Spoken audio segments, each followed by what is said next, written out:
Assalamualaikum warahmatullahi wabarakatuh. Saya Shalvina Suryanto dari kelas H dengan NIM B1A1243331. Saya di sini akan menjelaskan tentang teori fungsi negara. Pada teori fungsi negara, terdapat beberapa paham yang membahas tentang tugas adanya suatu negara, yaitu yang pertama, fungsi negara pada abad ke-16 di Prancis. Yang kedua, fungsi negara menurut John Locke. Ketiga, fungsi negara menurut Montesquieu.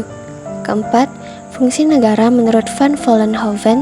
Yang kelima, fungsi negara menurut Goodenough. Fungsi negara pertama kali dikenal pada abad ke-16 di Prancis, yaitu A. Diplomasi, penghubung antar negara. B. Defensi, keamanan dan pertahanan negara. C. Finansi, keuangan negara. D. Justisi, ketertiban negara atau bidang hukum dalam negara. E. Polisi, pengurusan kepentingan negara yang tidak termasuk dari keempat di atas. Berikut departemen yang sama terdapat di Indonesia. A. Diplomasi, Departemen Luar Negeri. B.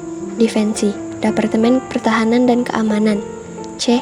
Finansi, Departemen Keuangan. D. Justisi, Departemen Kehakiman dan Departemen Dalam Negeri. E. Polisi, Departemen yang bertugas mengurus kepentingan negara yang belum menjadi kewenangan keempat departemen di atas. 2.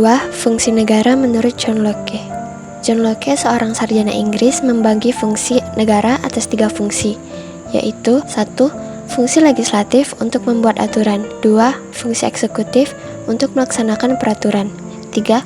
Fungsi federatif untuk mengurusi urusan luar negeri dan urusan perang dan damai.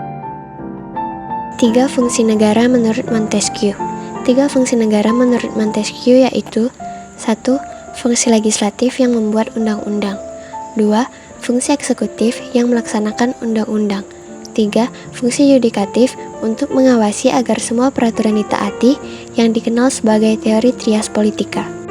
Tujuan Montesquieu memperkenalkan trias politika adalah untuk kebebasan berpolitik dengan maksud melindungi hak asasi manusia yang hanya dapat dicapai dengan kekuasaan mengadili atau yudikatif yang berdiri sendiri.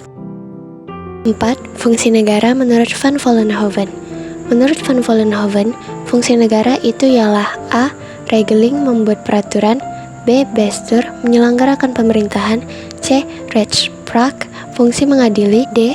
Politie, fungsi ketertiban dan keamanan. Fungsi negara menurut Goodenough. Goodenough melihat fungsi negara itu secara prinsipil, sehingga ia mengutarakan 2 fungsi negara, yaitu 1. Policy making, adalah kebijaksanaan negara untuk waktu tertentu untuk seluruh masyarakat. 2. Policy executing, adalah kebijaksanaan yang harus dilaksanakan untuk tercapainya policy making. Orang yang menetapkan policy making disebut policy makers, dan yang menetapkan policy executing disebut executor. Policy makers adalah orang yang menentukan kebijaksanaan negara, tujuan-tujuan kenegaraan pada waktu tertentu untuk masyarakat seluruhnya, atau menentukan tujuan mana yang baik untuk negara pada waktu tertentu. Policy executors adalah orang-orang yang berusaha mencapai apa yang telah diputuskan oleh policy makers, atau menentukan daya upaya, alat-alat, dan sebagainya untuk mencapai tujuan tersebut. Sekian pemaparan materi tentang teori fungsi negara. Mohon maaf jika terdapat kesalahan. Saya akhiri. Wassalamualaikum warahmatullahi wabarakatuh.